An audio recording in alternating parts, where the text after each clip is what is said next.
Taylor Winnett was going to be one of the key competitors, and at the end it was Winnett who came through to touch first in a new Pan American Games record of 1 minute 9.35 seconds. So it was gold for Winnett. Something that I think society gets wrong about para athletes is that we are not like elite athletes, and that's something I've kind of like noticed over time that frustrates me. Because like we train about 4 to 5 hours a day. So like I can't swim X amount of miles every day, but I still put in the same amount of work and time, if not more, than when I was able-bodied.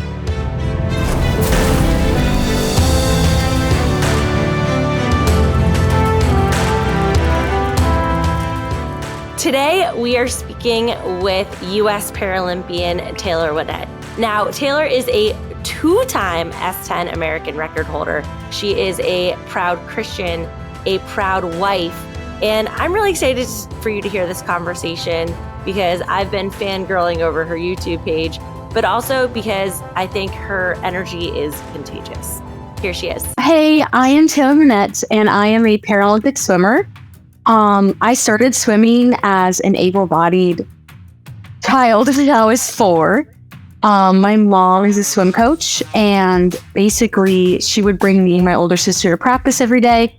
So right when I was like physically able to actually swim, they threw me in the water, and it's been great ever since. What did you like the most about swimming? I think what I like most about swimming, especially now on the international level, is I get to meet so many amazing people. So that's kind of one of the things I'm most looking forward to in Paris, is seeing all my international friends that I haven't seen. Some I saw in Aberdeen in February, and others I saw at the Pan American Games in November. So I'm just excited to hang out with my friends. So catch us up to speed. You said you were in the pool at a super early age. How did you get from there to where you are today? So I started swimming in Palmyra, Pennsylvania when I was 4. And then my mom took a coaching job with Hershey Aquatic Club when I was about in elementary school, like 3rd or 4th grade. And so we moved to Hershey. And I just kept swimming and training there. And my ultimate goal was to commit and swim at a D1 college. Like that was so important to me. And in high school, we moved to Maryland, and high school swimming is not really as big in Maryland as it is in Pennsylvania. So that was a really big adjustment for me. But I joined an amazing team that was part of a YMCA club. And when I was in high school, I suffered and acquired my disability. I fractured my L5, herniated 2 discs in my back, and then I also have a large cyst on one of my spinal root nerves. And that really changed my outlook on life as an athlete and a person, and it was very, very difficult for quite a while. I had to decommit from college. I committed to swim at Loyola University Maryland, and the coach there is amazing. He saw me swim after my injury, and he actually approached me and said, "Have you heard of Paralympic swimming?"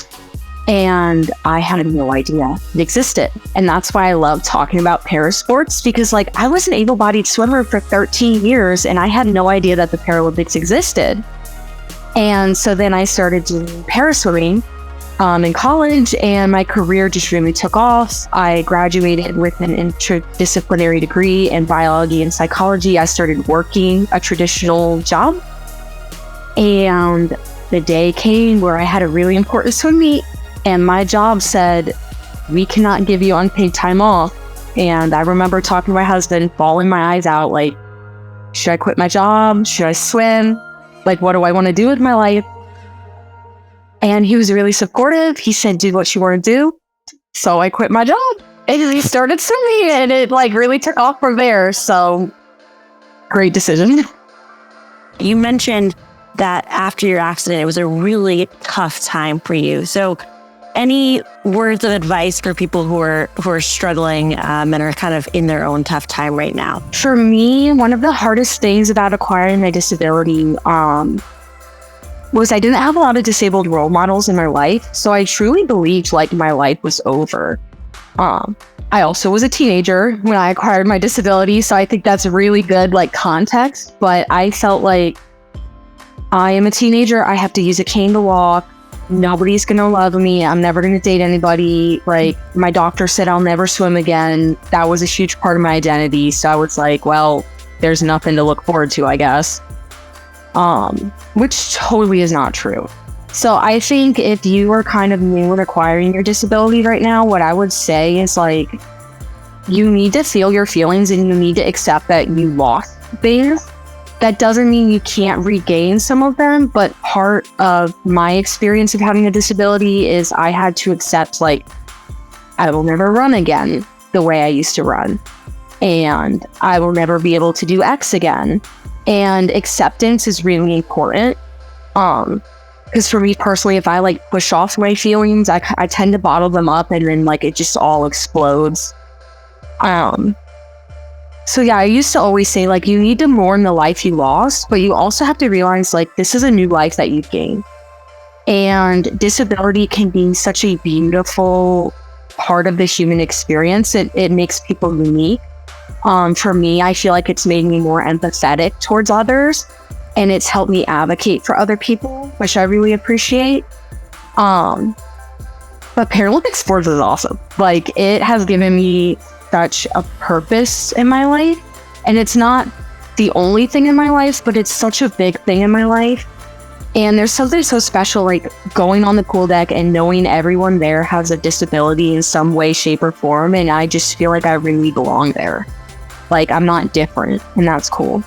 Nowadays, what does your mental mindset look like as you're approaching to the Paris Paralympics and as, I guess, you're navigating through your journey? So I'm definitely a visual learner. That's something I've just learned over time. So I physically like printed out a goal sheet, and on one side I have pictures of like me, my family, teammates, and then kind of really big moments in my career. Like, there's a photo of me and my coach after Para Pan American Games. And when practice gets really hard, sometimes I'll pull it out. I laminated it so it doesn't get wet. And I like remind myself, like, this is why I'm here. This is what I want. And I know I want it, but sometimes I'm just so like dying in practice. Like, I'm so tired. It's really easy to just be like, I can just get out if I want to.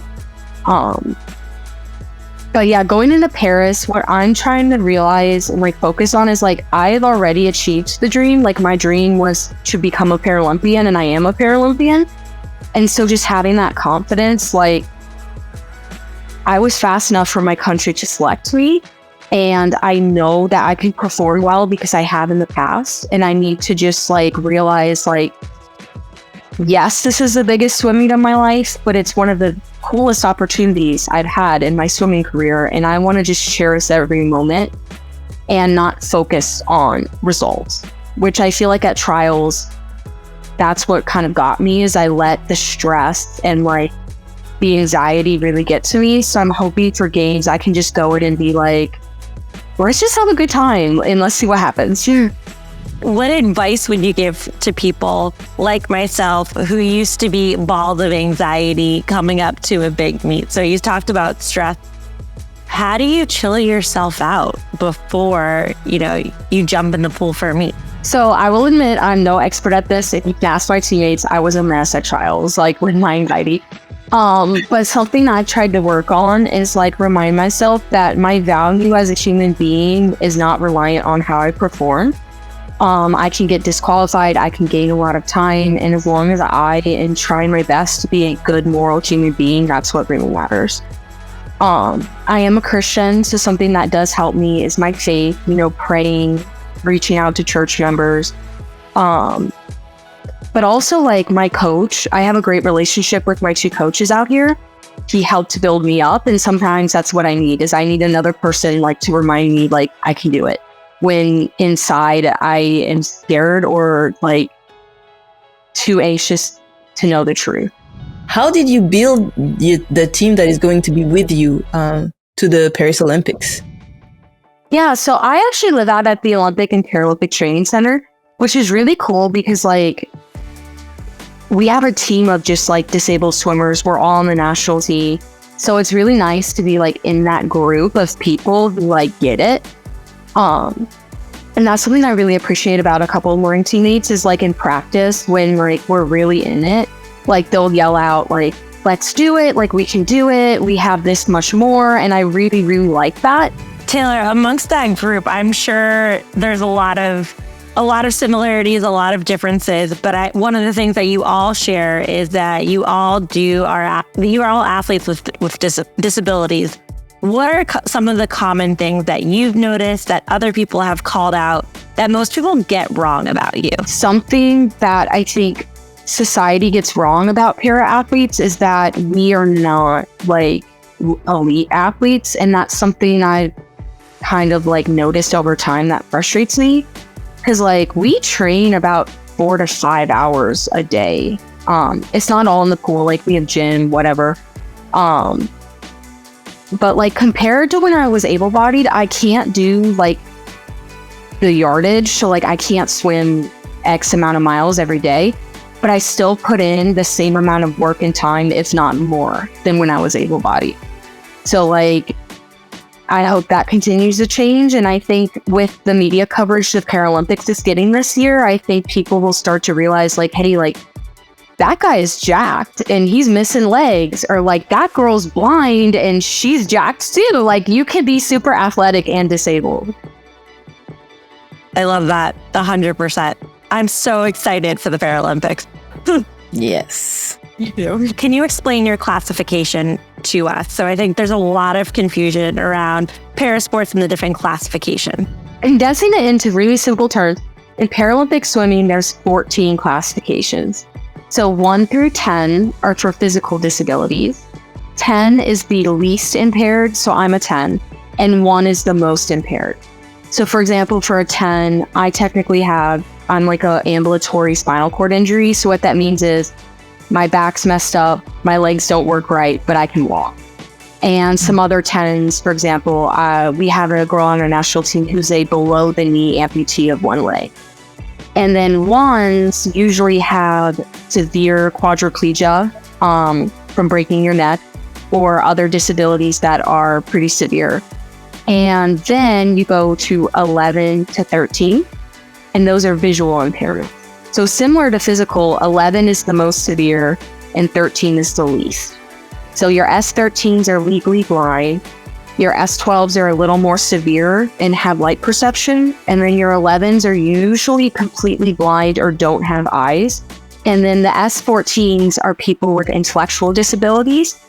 So we have some athletes with Down syndrome, some athletes with autism, birth injuries from lack of oxygen. So that's kind of like the big picture of paraswimming. Taylor, what are your specific goals for Paris? My biggest goal, I would love to bring home a medal in 100 butterfly. That's my favorite event. It's my best event. I don't really care which one it is. I just want to bring one home. And then we have a new athlete in my classification who is so gifted. And I want to place in the top 8 in 100 back and 4 free so I can be in the pool when she medals, because I know she's going to medal. So I think that would be really special. And then sometimes when we have relays, we have kind of like a B relay in the morning and an A relay at night, depending on the athletes we have. And there's a whole like number system with classification with relays. So another one of my goals is I would like to be considered for the medley relay and do butterfly in the morning. We've talked a little bit about your professional goal, swimming wise. What are your hopes for Taylor outside of swimming, outside of competition? One of my biggest goals in life is I want to be a mom. I want 4 kids. I want, like, some people that's a big family, others not. I think that's more in the middle, but depends on who you ask. But my husband and I, we are looking into possibly adopting next year. I'm getting a second opinion. We're not sure if I can safely have biological children, so we're looking at that as well. We're also talking about being a foster family. So like big goals potentially next year. Depends on my husband's job. He's in the military, so like you can't really ever plan anything ever, which drives me nuts. But I think I'm going to swim in some capacity my entire life. It's great physical therapy. It's great for my mental health. So I plan to do master swimming or just working out in general to some degree my entire life. what do you want to say to the fellow female Paralympians who you're going to see in Paris? I guess I would say, like, I'm so excited to see you guys succeed. I know how much sacrifice and hard work that goes into being a professional athlete, especially as a woman. And yeah, I just can't wait to have a great time with you guys and see you like thrive and just do your best. And it was just such a magical feeling at Para Pan Am seeing my teammates on the podium. And so like, I'm ready to bawl my eyes out when you guys medal because I am such an emotional person. Women's sports are so having a moment right now. What do you hope to see for the future of women's sports? And you're a big part of that.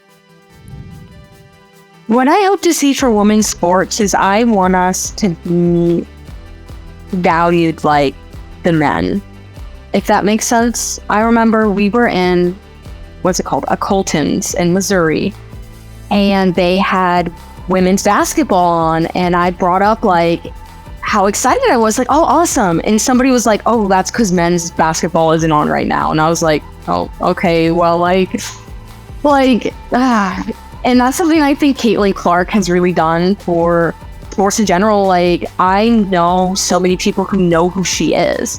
And I even read an article where there's like kids in like high school, you know, like throwing paper in a trash can and being like Caitlin Clark instead of like LeBron James. And like, I think that's really cool.